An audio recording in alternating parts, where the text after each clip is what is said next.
At 6:20 a.m. on September 9, 2016, the command center of the San City Police Department unexpectedly received a report. Mrs. Liu reported that around 6 a.m., while she was weeding her cornfield located on the western floodplain near the banks of the Liu River, she stumbled upon 4 large burlap sacks lying in her field. Suspicious that the goods in the 4 sacks might be smuggled items transported across the river by boatmen, Mrs. Liu promptly contacted the police to report the incident and have it resolved quickly. After documenting and confiscating the unverified goods, the local police happened upon a red women's handbag that had been pinned under the last sack. Upon hearing the officer read the name from the ID card, Mrs. Liu Mongbin immediately stood on her toes, her curious gaze fixed intently on the card. Guided enthusiastically by Mrs. Liu, the joint task force quickly located the grocery store at the entrance of the village. However, upon arrival, the local police were informed by Lan Sang's mother-in-law. The girl went to the city early this morning to restock goods, but she hasn't returned yet. Even her mobile phone has been out of contact. At the same time that the task force was at the grocery store to investigate and verify the origins of the 4 large sacks, suspected to contain counterfeit or substandard goods, another villager, Mrs. Chu, who also lived in Duong village, hurriedly ran up to report a new finding. Mrs. Chu said, "Earlier, after watching the police seal off the smuggled goods, I went to tend to my cornfield and thought I saw someone injured, lying motionless inside. Moreover, on my way back to report this, I saw a green 3-wheeled vehicle, the one Lan Sang often uses to transport goods, engulfed in flames behind a patch of reeds near the Liu River. The fire was huge." Following Mrs. Chuan's directions, the task force immediately returned to the cornfield. However, they arrived too late. The person lying in the middle of the vast cornfield was already lifeless. The victim was identified as Lan Sang, the owner of the grocery store in Duong village. Upon receiving the report, the investigative unit of the San City Police Department was promptly dispatched to the scene. A preliminary examination revealed that Lan Sang had died approximately an hour before being discovered. The woman was killed at approximately 5 a.m. that morning. Despite a deep laceration across the carotid arteries on her neck and 2 severe cuts on her wrists that reached the bone, experienced forensic pathologists concluded that the direct cause of death was mechanical asphyxiation. If the deep arterial wounds had been inflicted while Lan Sang was still alive, the scene would have undoubtedly shown extensive blood splatter, possibly even arterial spray. However, at the site where her body was found, the amount of blood was minimal, and there were no signs of struggle or resistance typically observed in such cases. What was most shocking and disturbing, however, was not the large wound on the victim's neck but the horrific injuries to the lower part of her body. Although there was no evidence of sexual assault, Lan Sang's genital area had been savagely mutilated. A total of 19 precise cuts had completely destroyed her reproductive organs. Even more horrifying, forensic pathologists discovered a 24-centimeter piece of fresh corn cob inserted into her vaginal cavity, left there by the perpetrator. Based on the preliminary examination and evidence collected at the scene, investigators determined that the assailant had been in an extremely agitated psychological state. To commit such brutal acts on the victim's body after death, the killer likely harbored profound resentment and hatred toward her. A series of pressing questions immediately emerged. Who was the killer? What kind of hatred or conflict did they have with this woman? What drove them to commit such an unthinkable act against a lifeless body? And why did the perpetrator choose the cornfield near the riverbank as the crime scene?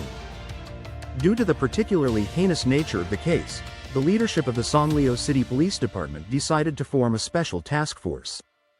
This elite team included seasoned criminal investigators, forensic scientists, and undercover operatives, all tasked with hunting down the depraved individual lurking in the shadows. At the time of her murder, Lan Sang was just 26 years old, far too young to have her promising future cut short. She had a bright life ahead with her husband and their young daughter, who wasn't even 2 years old. While forensic technicians and pathologists continued to analyze the scene for more evidence, other investigators went to the family's grocery store to gather information from the victim's relatives. During their interviews, Lan Sang's mother-in-law described her as an intelligent and industrious woman. Unlike other local women who stayed home to care for their families, Sang had proposed to her husband that they open a well-stocked grocery store. This became the first and only shop in the village to sell essential goods. Thanks to their efforts, the couple's business flourished, and their financial situation improved significantly. The bank loan they had taken out for their wedding and startup costs was nearly paid off. To save money and avoid the high cost of hiring delivery services, Lan Sang decided to personally drive an old blue tricycle to Sanglio City to buy supplies directly from wholesalers. Every Tuesday and Saturday at 4 a.m., she would quietly drive to the city to secure business deals, regardless of the weather or the weight of her cargo. She was so frugal that she always took the smaller, rock-covered path along the Liu Liu River to save on fuel. Life had been steadily improving for Lan Sang and her family.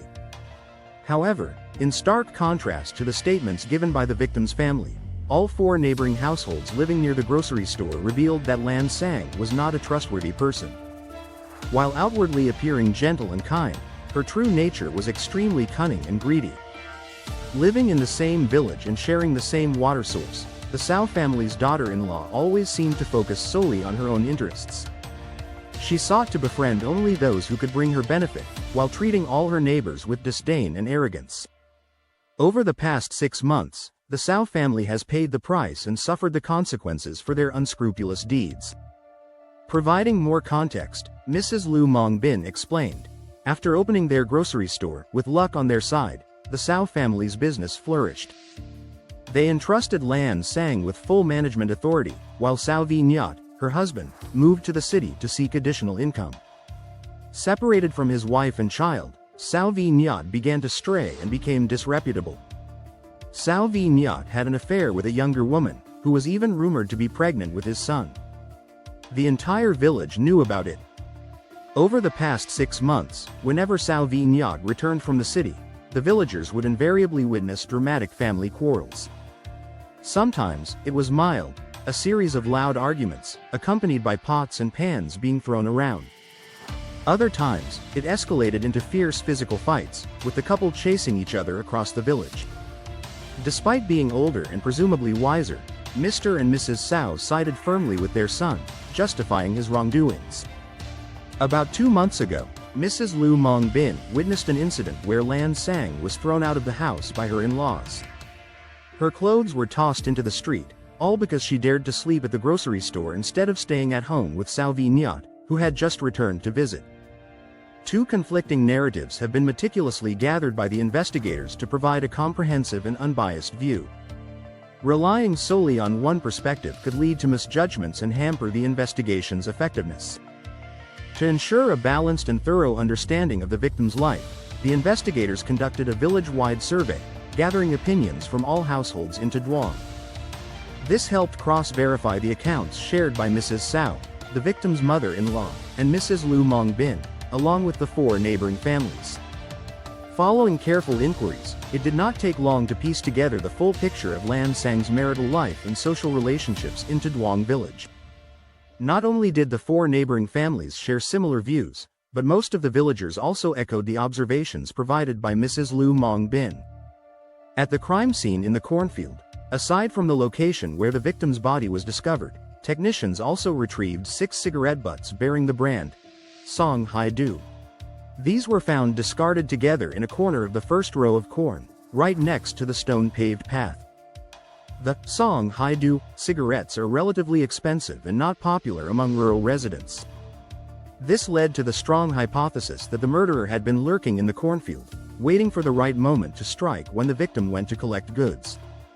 At the Lujiang riverside, where Lan Sang's tricycle was burned, technicians found 4 additional cigarette butts of the same brand. Preliminary examination revealed that the filters on all 4 cigarettes had been bitten and mangled. Based on experience dealing with criminal behavior, investigators concluded that the murderer was in a state of severe anxiety and panic after committing the crime, which led to the unconscious act of biting the cigarette filters. In addition to the cigarette butts, authorities discovered 14 shoe prints deeply embedded in the riverbank's silt. Analysis and comparison revealed that the shoes were wide-sole rubber boots with a long shaft, commonly worn by construction workers and masons to protect their feet from cement and other irritants. From the shoe size and the depth of the prints, technicians estimated the murderer to be a male, weighing approximately 55 to 60 kilograms and standing about 1.7 meters tall, with a relatively slim build. After committing the murder, the suspect drove the tricycle from the stone-paved path to the riverbank, where he burned it. Afterward, he walked back toward Duong village to hide. Furthermore, besides the charred tricycle frame, investigators found a red ring box and a partially burned portrait photograph left near the riverside. Despite being mostly destroyed by fire, the woman's face in the photograph was identified as that of the victim. Based on the evidence collected at the scene, the investigation team formed the following conclusions. 1. The perpetrator must have had a special relationship with the victim. 1. It is possible that he was a resident of the ancient Duong village. 2. From the partially burned portrait and discarded ring box, it can be inferred that the murderer not only knew the victim well but was also familiar with her habits and daily activities. 2. The possibility of a deep romantic, emotional, or conflicted relationship cannot be ruled out. 3. Following the murder, the suspect displayed signs of severe psychological instability, which may manifest in his outward behavior, facial expressions, and gestures. 4. Information provided by the villagers indicates that the relationship between Lan Sang and her husband's family was fraught with tension. 4. Hence, the possibility of the Sao family's involvement, particularly Sao V Nyat, the victim's husband, cannot be dismissed.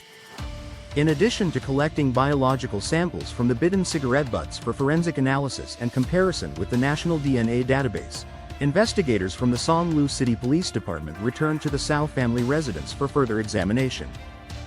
During this visit, they met the victim's husband, Sao V Nyat, for the first time.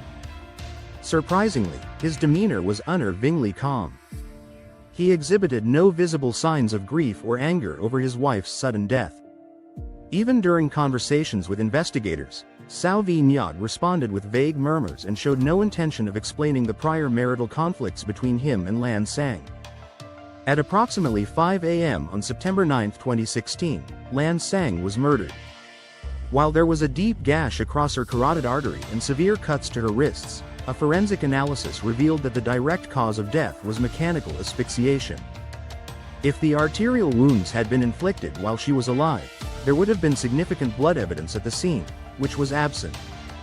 However, the most harrowing detail was the brutal attack on her lower body, including 19 cuts and evidence of mutilation, further shocking investigators.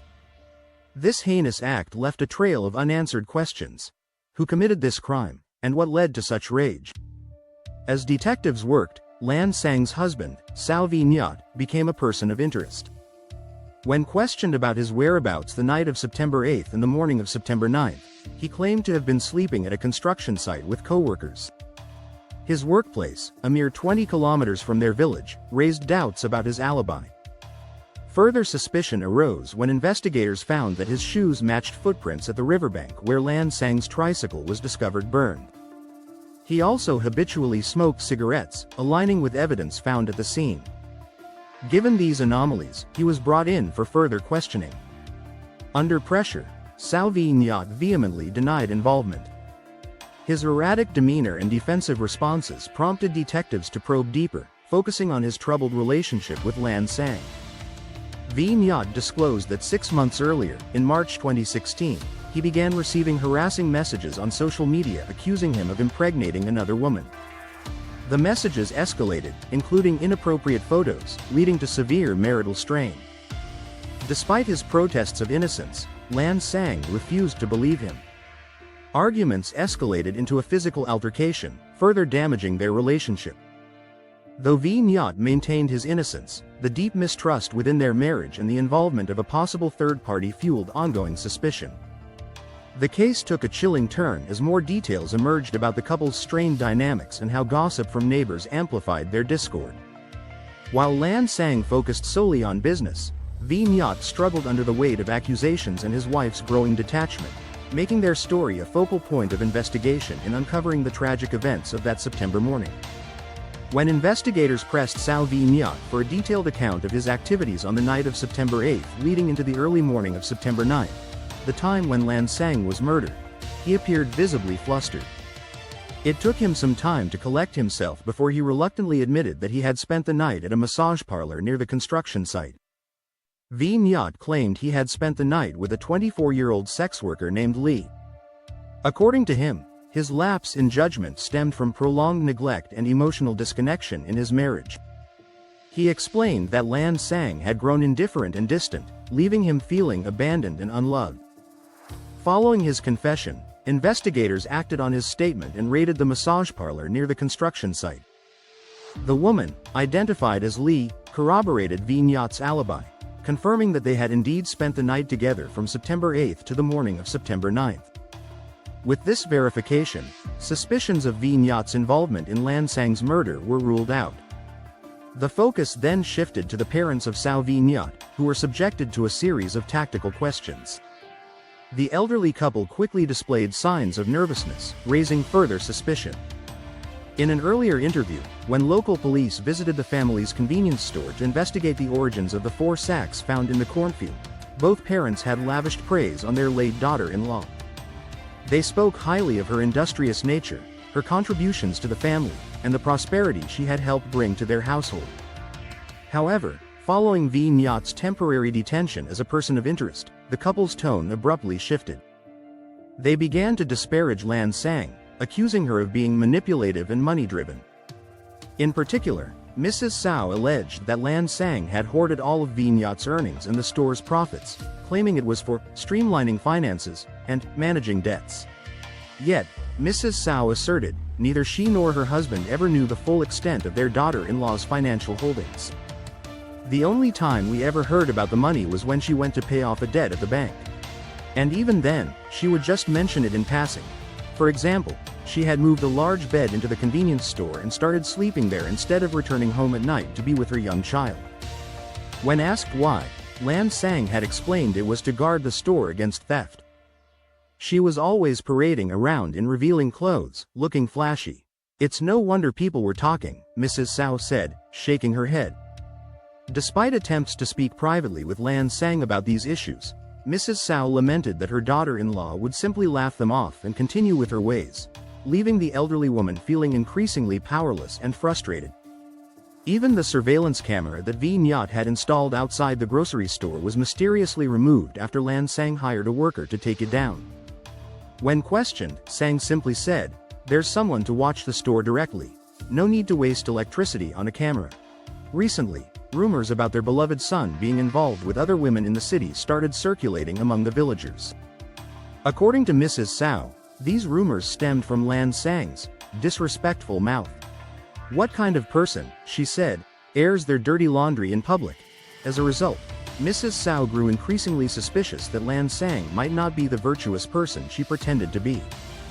However, because her son, Sao V. Nyat, was indecisive, weak-willed, and hesitant to return to the village to take control of the store, the couple felt powerless to address the situation.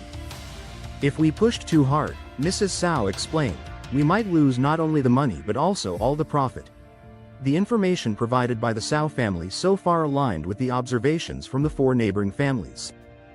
Combined with clues found at the riverbank, such as the partially burned portrait and the red ring box, a shadowy picture of the victim's private life began to emerge. It became increasingly plausible that the deceased woman had engaged in questionable romantic entanglements after losing faith in her husband, who was rumored to be unfaithful in the glamorous city. Furthermore, at the time of her murder, all of Lan Sang's money and personal belongings were still intact inside her handbag. This made a crime of passion due to romantic conflict a far stronger theory than others. To continue the investigation, the San Lu City Police Department deployed undercover detectives in a covert operation. Their primary focus was on young adult males aged 20 to 40 living in Taduong village. Anyone exhibiting unusual behavior, a suspicious alibi, or psychological instability was marked for closer surveillance. After 2 days of continuous investigation, the detectives identified a key suspect, Sao Dui Nia, a 31-year-old man residing in Taduong village. Sao Dui Nia, who was single, owned a small store specializing in repairing and selling mobile phones. According to information gathered from nearby households, Nia displayed a series of troubling behaviors following Lan Sang's sudden death in the cornfield by the Lu River on the early morning of September 9. For reasons unknown, Nia closed his repair shop for 2 consecutive days after the murder. Villagers also reported seeing Nia frequently intoxicated, yelling at and berating his elderly parents, a stark departure from his usual demeanor. Previously, Sao Dui Nia had been regarded as a gentle and kind-hearted man. He was always willing to lend a hand with community projects or assist villagers in need. Lan Sang was no exception to his generosity. In 2014, when the grocery store was being built, Nia was one of the first to volunteer to help Lan Sang and her husband, Sao Vi Nyat. Their relationship, as the villagers observed, appeared to be quite amicable. Even people from neighboring villages rushed over to join in the chatter upon hearing the grim news. Yet Nia, someone so closely tied to the victim, showed no interest at all, which seemed highly suspicious. One neighbor who lived right next to Nia's phone repair shop provided additional insight. Early in the morning on September 9th, they saw Nia sitting in his yard, smoking a cigarette in a daze. Having lived next door for decades, the neighbor noted that this was the first time they had ever seen Nia with a cigarette.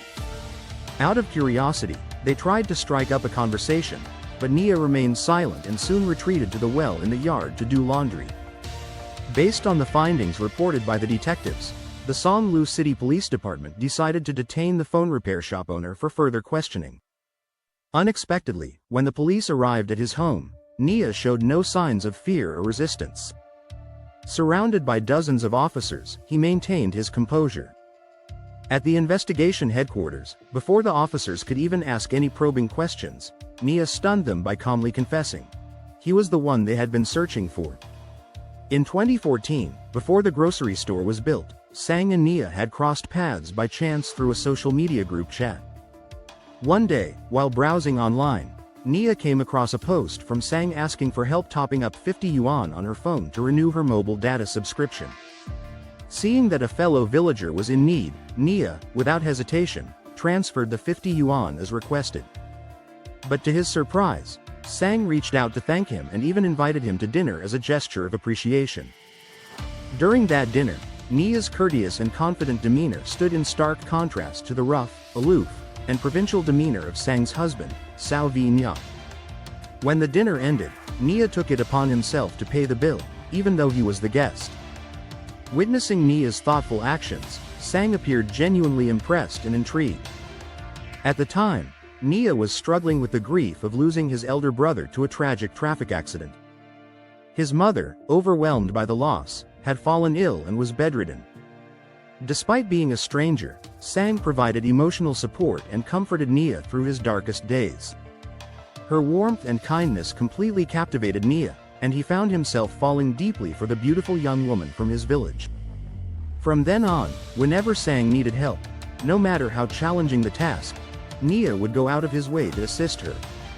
Over time, as their bond strengthened, Sang began visiting Nia's phone repair shop, not just to chat but to confide in him directly. Not content with mere casual conversation, Lan Sang frequently complained and lamented about her husband. She described him as a man who only knew how to make money, never sparing a thought for the emotional needs of their child and herself.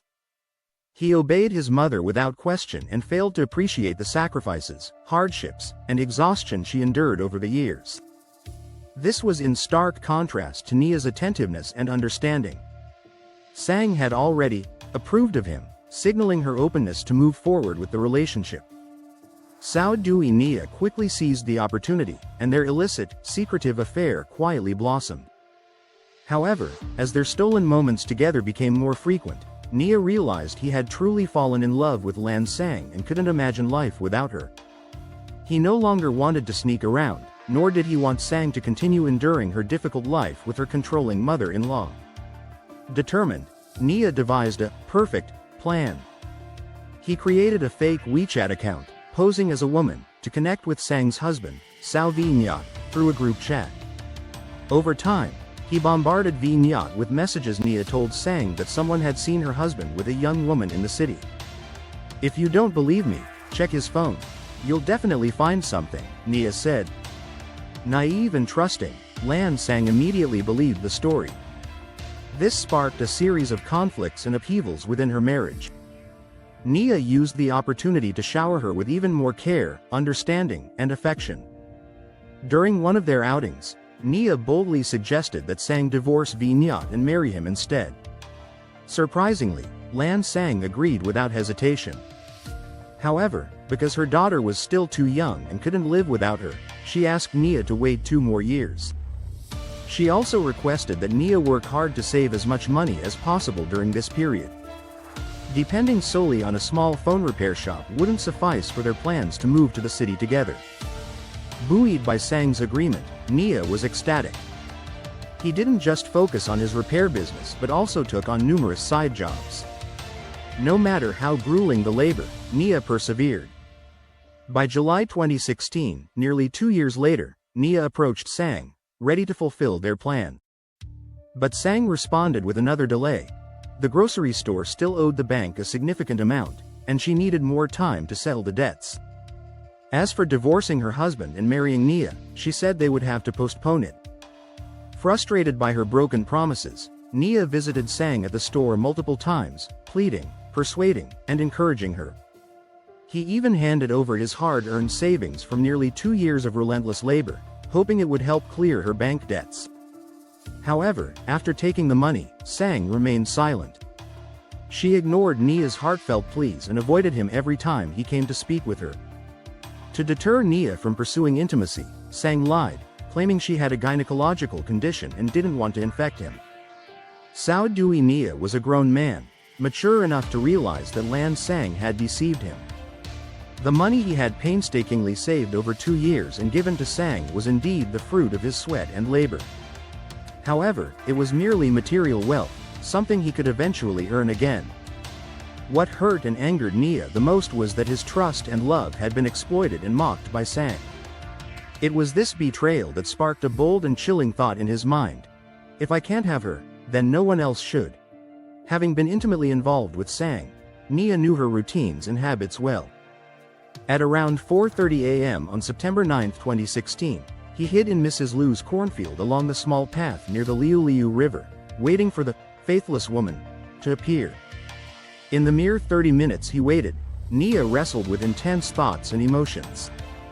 At approximately 5 a.m., Lan Sang and her 3-wheeled cart, loaded with goods, emerged faintly through the mist.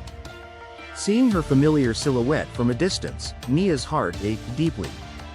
At that moment, he wept and decided to abandon his plan for revenge. He hoped that Sang would agree to be the woman to share the rest of her life by his side.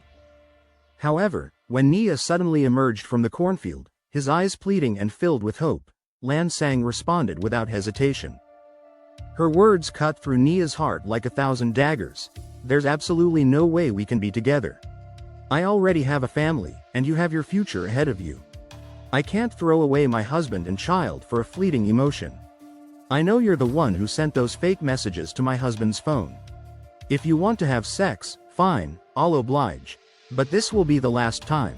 As she spoke, Lan Sang walked further into the cornfield. Hearing those cold words from the woman he had loved and waited for so long, Sao Dui Nia was consumed by rage. He couldn't fathom that nearly 2 years of his efforts were reduced to something so vile, an act of pity to fulfill a physical need. When Sang reached the center of the cornfield, she said nothing more. Silently, she unbuttoned her pants, as if to perform a humiliating gesture of charity. Overwhelmed with anger, Nia lost control and charged toward her, grabbing her by the neck. In the heat of the moment, Nia couldn't recall how long he held Sang down. When he snapped back to reality, she was lifeless. Seeing her cold, motionless body beside him, Nia's fury still burned. To vent his anger and despair, he pulled out a box cutter he had brought and further mutilated Sang's body. After killing Lan Sang, Sao Dui Nia dumped all the goods from her cart into the cornfield. He then quietly drove the cart to a reed field by the Liu River, a place where they had once shared happy memories. The days following the crime were the darkest in Nia's life. He was haunted by the enormity of what he had done. In his heart, Nia even considered ending his own life to escape his torment. The 3 days leading up to his arrest were the most desperate of his existence. In June 2017, the Jilin Provincial Higher People's Court sentenced Sao Dui Nia to death for intentional homicide. What are your thoughts on this case? Share your opinions and feelings in the comments below for discussion. Don't forget to like and subscribe to the channel if this is your first time watching Criminal Case Unveiled.